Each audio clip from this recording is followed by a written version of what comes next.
Hamas ने जंग के 8 महीने बाद अपने लड़ाकों को आदेश दे दिए हैं कि अगर इजरायली डिफेंस फोर्सेस उनकी तरफ आगे बढ़े तो कैद में रखे इजरायली बंधकों को सीधा गोली मार दे। अमेरिकी मीडिया हाउस की रिपोर्ट के अनुसार नुसरत कैंप में इजरायल बंधकों को छुड़ाने के लिए चलाए गए ऑपरेशन के बाद यह फैसला लिया गया है। भारत का पहला सौर मिशन आदित्य L1 ने सूर्य की कुछ तस्वीरें कैप्चर की थी, जिसे इसरो ने जारी की है। यह तस्वीरें मई 2024 में आए सोलर स्टॉर्म की है, जिन्हें आदित्य L1 स्पेसक्राफ्ट पर लगे 2 ऑनबोर्ड रिमोट सेंसिंग इंस्ट्रूमेंट्स के जरिए लिया गया।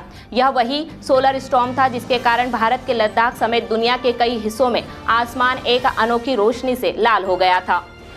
आंध्र प्रदेश में नई सरकार बनाने के लिए एनडीए की तेलुगु देशम पार्टी, जनसेना और भाजपा विधायकों ने विजयवाड़ा में मीटिंग की। इसमें टीडीपी अध्यक्ष एन चंद्रबाबू नायडू को सर्वसम्मति से एनडीए विधायक दल का नेता चुना गया। एक्टर से नेता बने जनसेना प्रमुख पवन कल्याण को विधानसभा में फ्लोर लीडर चुना गया।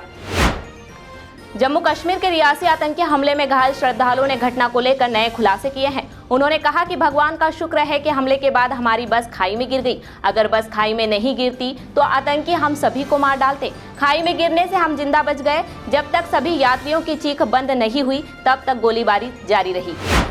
सुप्रीम कोर्ट ने नीट काउंसलिंग पर रोक लगाने से इनकार कर दिया है। ये याचिका स्टूडेंट शिवांगी मिश्रा और 9 अन्य स्टूडेंट्स ने रिजल्ट की घोषणा से पहले 1 जून को दायर की थी। सुप्रीम कोर्ट की बेंच ने परीक्षा कराने वाली संस्था नेशनल टेस्टिंग एजेंसी यानी एनटीए से कहा, नीट यूजी की विश्वसनीयता प्रभावित हुई है, हमें इसका जवाब चाहिए। मोदी सरकार के तीसरे कार्यकाल में राज्य मंत्री बने सुरेश गोपी ने सोमवार को मंत्री पद छोड़ने वाली खबरों को गलत बताया है। सुरेश ने सोशल मीडिया एक्स पर लिखा, कुछ मीडिया प्लेटफॉर्म गलत खबर फैला रहे हैं कि मैं मोदी सरकार के मंत्रिमंडल से इस्तीफा देने जा रहा हूं। यह पूरी तरह गलत है। मोदी जी के नेतृत्व में हम केरल के विकास और समृद्धि के लिए प्रतिबद्ध हैं। मध्य प्रदेश और राजस्थान में प्री मानसून बारिश का दौर शुरू हो गया है। मौसम विभाग ने मध्य प्रदेश के 27 और राजस्थान के 8 जिलों में बारिश का अलर्ट जारी किया है। आईएमडी ने बताया कि गुजरात में अगले 48 घंटों के दौरान यानी 11 से 13 जून तक मानसून प्रवेश कर सकता है। इसके कारण राज्य के कई हिस्सों में आज बारिश होने की संभावना है। धार के पीथमपुर इंडस्ट्रियल एरिया की एक पाइप फैक्ट्री में भीषण आग लग गई। फैक्ट्री में बड़ी संख्या में पाइप रखे हुए थे, इसलिए आग तेजी से भड़क गई। इसका धुआं करीब 10 किलोमीटर दूर से दिखाई दे रहा था। पीथमपुर, इंदौर, धार और बदनावर की 15 से ज्यादा दमकलें आग पर काबू पाने के प्रयास कर रही है।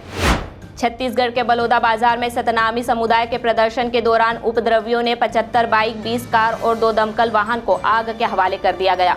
कुछ लोगों ने कलेक्ट्रेट में आगजनी की, इससे कई महत्वपूर्ण दस्तावेज जलकर खाक हो गए। वहीं उपद्रवियों ने कलेक्टर कार्यालय के सामने स्थित ध्वजारोहण के पोल पर सफेद रंग का ध्वज लगा दिया था। मामले में अब तक पुलिस ने 150 लोगों को हिरासत में ले लिया है।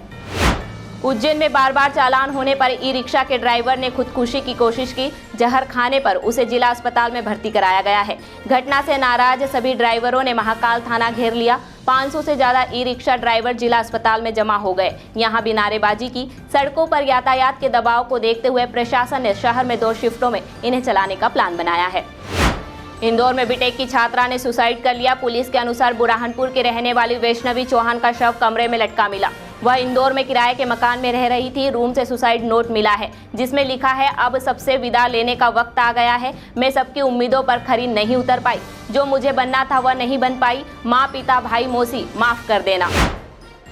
इंदौर के सराफा में ज्वेलरी शॉप पर चोरी करने वाली 2 महिला चोर और उनके साथी को पुलिस ने गिरफ्तार किया है। आरोपी इंदौर में वारदात करने के बाद मालेगांव भाग गई थी। आरोपी मुंह पर बुर्का लगाए हुए ग्राहक बन पहुंची थी और ज्वेलरी देखने के बहाने माल चुरा कर ले गई। पुलिस ने गिरफ्तार कर उनके कब्जे से 15 लाख रुपए कीमत की सोने की अंगूठियां जब्त की है। Indore GRP Mhow Nagda DEMU train में यार्ड में सफाई के दौरान मिली महिला की लाश की अब तक शिनाख्त नहीं हो सकी है। उसके हाथ पैर अब देहरादून एक्सप्रेस में मिले हैं। शव को कई टुकड़ों में काटकर ट्रॉली बैग और बोरे में रखा गया था। हत्याकांड को सुलझाने के लिए अलग अलग टीमें बनाई गई है, जो सीसीटीवी और गुमशुदा लोगों को लेकर जांच कर रही है। इंदौर में निजी स्कूलों और कॉलेजों की मनमानी के खिलाफ विद्यार्थी एवं पालक एकता परिषद ने कलेक्टर को ज्ञापन सौंपा है। इनका कहना है कि निजी स्कूलों और कॉलेजों की मनमानी और तानाशाही से विद्यार्थियों के साथ ही उनके परिजन काफी परेशान हैं और निजी स्कूल कॉलेजों की लूटमार लगातार जारी है।